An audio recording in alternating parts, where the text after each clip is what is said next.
Thank you everybody for joining us today.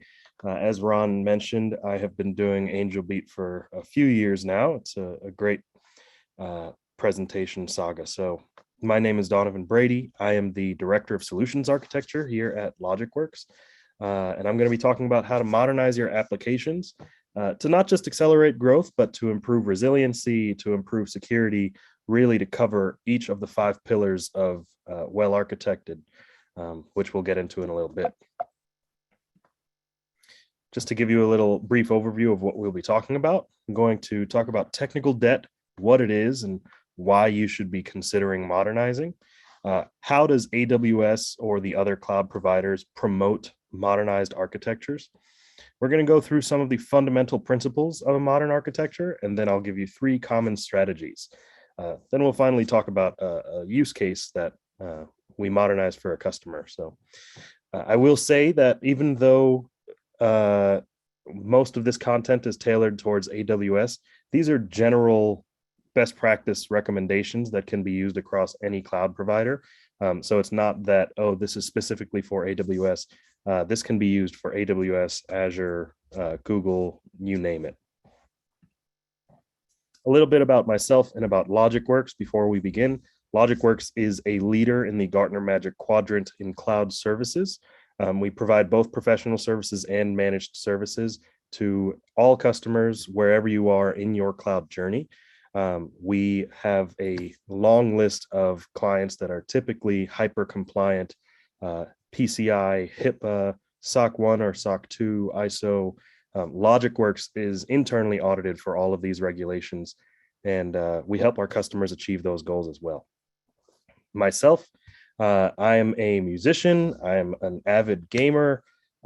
Pretty much if I'm not working, you'll find me playing music or playing video games. So, all right, technical debt. What is technical debt? Well, the definition of technical debt is actually the accrual of complications in your application due to the reliance on a specific piece of technology. This could be a dependency that maybe 2 applications are coupled pretty tightly, or it could be a dependency on an older piece of software, maybe an older version. But there's an inverse correlation that we'll get into a little bit between how much you grow and how much technical debt you will accrue. Because as you end up growing, you need to worry about speed, right? How am I going to get to market faster? But you might not be realizing that you're stuck on this really, really old version of your software that's going to become exponentially harder to overcome after you've started to modernize, right? You can see that proportion right here. Unfortunately, it takes time away from your future projects. More time is spent trying to work on the infrastructure itself, make sure that it's secure, make sure that things are able to be patched, making sure that things are up, right? I'm actually working with a customer right now who is tied to PHP 5, and they can't actually patch their operating systems because newer operating systems have these dependencies, right? So it becomes very time intensive, very expensive, and just overall not a great problem to have, right? But the unfortunate fact is all of us have technical debt, and it's a concern for everybody. It leads to low reliability in your applications. It becomes costly, as we just mentioned. It's very slow and inefficient. It prohibits you from using newer, modernized technologies. And it kind of promotes this static architecture, right? Since you're not modernizing, you're really continually working on these older technologies, these older softwares, and it does not lend itself to a more agile framework. I know you're all wondering now, okay, you've painted a bad picture about technical debt. We all have it, and now you've scared us, but how do we get past it? Well, the answer is to actually refactor your application. Refactoring your application to a microservice-based architecture would help you get past these technical debt considerations, right? As I mentioned before, the more monolithic or static your applications are, the less opportunity you have to leverage these cloud native tools. There's a trade-off as well with the time and cost, right? It's definitely going to save you a lot of time and money on the long term, right? In terms of operating on an ongoing basis, making sure your resources are up, the amount of time that is spent on the infrastructure would be completely a different equation, right? You're going to be spending less time on that management, but you have to spend the time upfront to actually modernize your application, which itself can be a long haul, right? Depending on how monolithic your application is. Once you decouple your dependencies, it allows you to have greater flexibility and innovation. It allows better feature requests. Now you don't have to be dependent on PHP 5. Now we can be at the latest version of PHP. We can use Postgres Aurora databases instead of SQL Server. The world is your oyster. The cloud world is your oyster.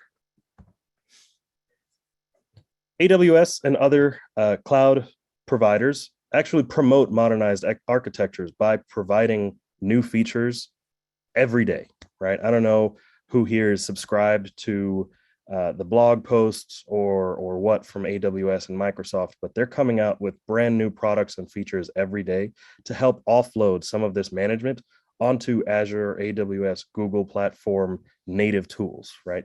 If you take a look here, just at the top, there are a number of tools here like SNS or SES or SQS that allow you to just write the code for what you need. SQS is a queuing service, right? So instead of having to host your own server where you are managing a queue where you have APIs and everything connected into this server with a ton of dependencies, you can decouple that and just have the SQS service here. And you can have an API gateway over here, which helps you astronomically from security, cost, operations, reliability.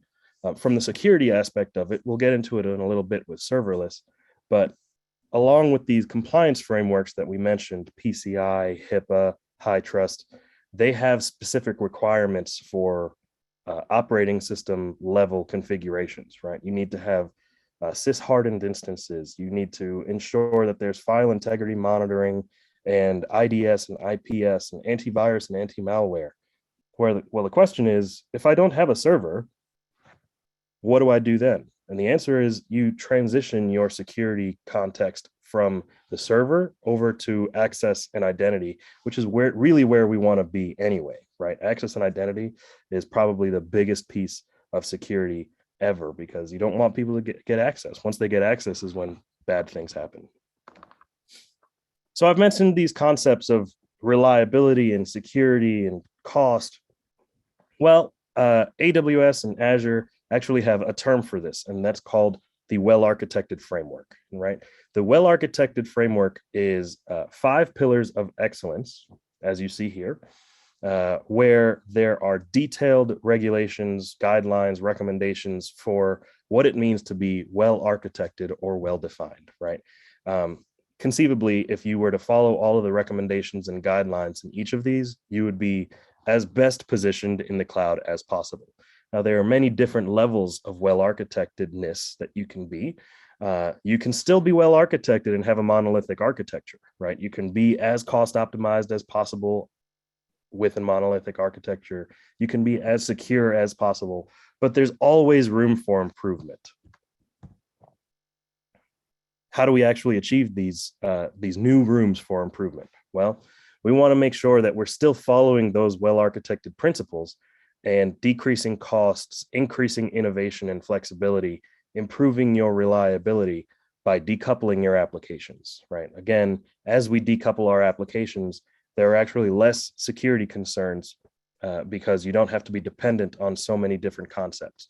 We can look at each piece individually and secure this piece rather than trying to secure this entire monolith of an application. Well, how do people do this? Well, first is a solution of immutable infrastructure, right? This is back to what we were talking about with the CI/CD previously. You can leverage a CI/CD pipeline or an AMI pipeline to create fresh versions of your application and your infrastructure with every push.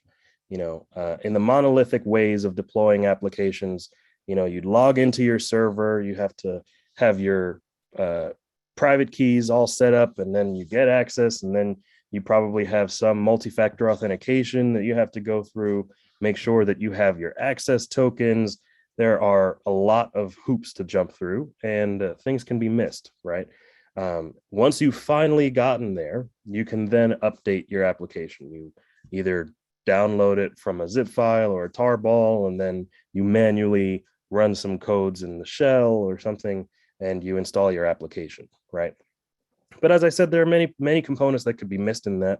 It can be very complex, and sometimes even we've seen customers actually share they upload their secret keys to their Git repo by accident.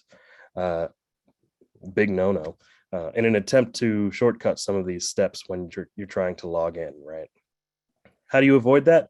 You cut out all of the manual steps. We automate the whole pipeline process. We have something called DevSecOps, which is DevOps with security built in. And you can leverage some of the other tools that we've learned about today that will be continuously scanning your code, making sure that it's properly linted, their unit tests.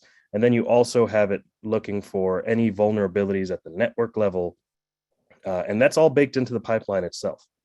Then what we're actually deploying would be tried and true sys-hardened instances, as I mentioned before, with all of your predetermined best practices like the IDS and IPS tools, the antivirus, the file integrity monitoring.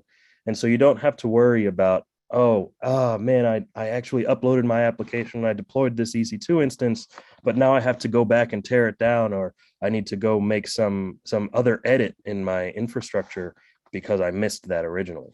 Once we ensure that everything is deployed via infrastructure as code and an automated CI/CD pipeline, you can rest assured knowing that those are going to be deployed when you upload your code. Another opportunity is containerization, right? I'd say this is probably the next step up. So containerization is basically another abstraction layer from that virtualized EC2 or virtual machine level, right? It allows you to manage a cluster of containers within a cluster of instances. And then you're managing just the application. This has, again, many benefits across all of the well-architected framework, but specifically with respect to security, it transfers your focus from really host-based and operating system-based more to network and identity, right? Because since it's another abstraction layer, you're not actually looking at the host. You can install an antivirus at the ground layer host, but the application isn't running there, so I'm going to make sure that people can't access this host, but the application's running in this container. How do I secure this container? Make sure nobody can access this container itself, right? And there are much less components within the container for you to actually be aware of or cognizant of when trying to lock that down. The other benefits to containerization, just in terms of decoupling, you can run multiple different microservices, which is going to help you in reliability and cost. If one component or if one microservice were to go down, it's not going to bring your entire application down because that one microservice is going to be scaled across multiple different containers, right? You don't have to worry about, oh man, that one container went down and now the whole app is down. It's auto-scaled, it's load balanced. You don't have to worry about it. The application itself as a whole is going to maintain a 100% uptime because of this decoupled nature, right? Additionally, you get better visibility into the isolated components because you can have different transaction traceability between containers, between instances on the host, between different VPCs or whatever the networking is that you're leveraging. Whereas in a monolithic environment where everything is on a single EC2, you'll have to get really, really granular with some really robust tool like a Datadog or a New Relic to be able to drill into each component of these EC2 instances, because it's too overarching. There aren't enough decoupled services there. Finally, they're ephemeral by nature, so it lends itself to that immutable infrastructure that we mentioned before. Since a container can be blown away or just redeployed or auto-scaled, back to that first concept of the CI/CD pipeline, you can just spin up a new resource. You know exactly what's going in that EC2 instance, you know exactly what's going in that container, and then just upload it and continue to tear things down and build them It improves flexibility and agility for your dev teams because they're going to be working on new feature releases, and just has a number of other benefits. And then finally, I'd say the far right side of the spectrum in terms of modernization would be a completely serverless workload, where you're leveraging tools, as you see on the right here with Lambda, where you're just running your code, not hosted on an EC2 instance. You have tools like an API gateway hosting your API, DynamoDB, which is a serverless NoSQL database, right? And then you leverage each of these individual tools to do just what they need to do. As you can follow this workflow here, an admin would look at Athena. Athena is going to be querying the S3 buckets for some data, right? Firehose is actually taking the data from your applications, from that event bus, and piping them into the S3 bucket. So you have a centralized data repository, and now you're able to watch them and read through them with Athena, right? All of that data is actually coming from your API gateway to your API Lambda function, and then stored in that DynamoDB, right? So as you can see, multiple layers of abstraction here, completely serverless. You don't have to worry about maintaining or operating an operating system here, maintaining the third-party tools, the IDS that I was just mentioning. It's just who can access this, what networks are they on, what are these networks locked down to, where are these Lambda functions hosted, what VPCs, what subnets, are these S3 buckets private or public, are they encrypted, right? And as I mentioned at the beginning, it turns very much from how do I lock down this host to how do I make sure nobody can access this? Just to talk a little bit about a customer that we have deployed a containerized, modernized workload for. ServPro is, you've probably seen the trucks down here in the right-hand corner. They're the big green truck with the orange house. They had quite a large application suite. They had about 250 applications, all that were connected to a single SQL Server database that was hosting all of their 1,700 franchises across the country, right?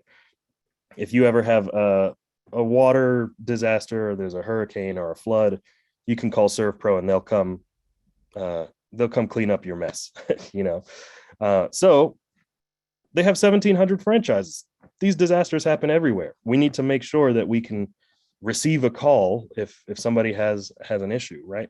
But these applications were continuously going down because they were so decoupled. I mean, they were so tightly coupled. So our solution was to decouple this and really rebuild it from scratch. Let's take a whole new approach. Let's containerize it, build a Kubernetes-based architecture.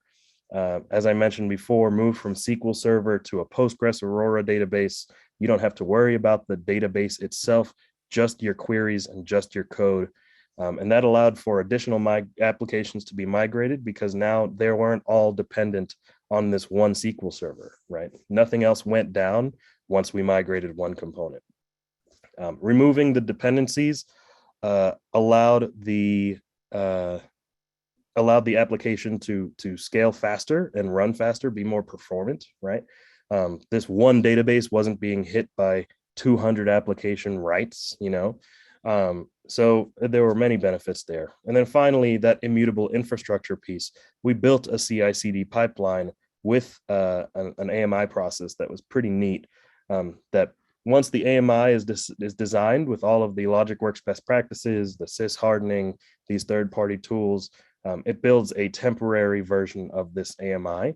And then it picks up the tarball that whatever the application was that we were trying to migrate, the newest version of the application, integrates it with the AMI and then rebakes the AMI and then allows us to redeploy that to whatever the target instances are, which are fresh new instances with these AMIs, right?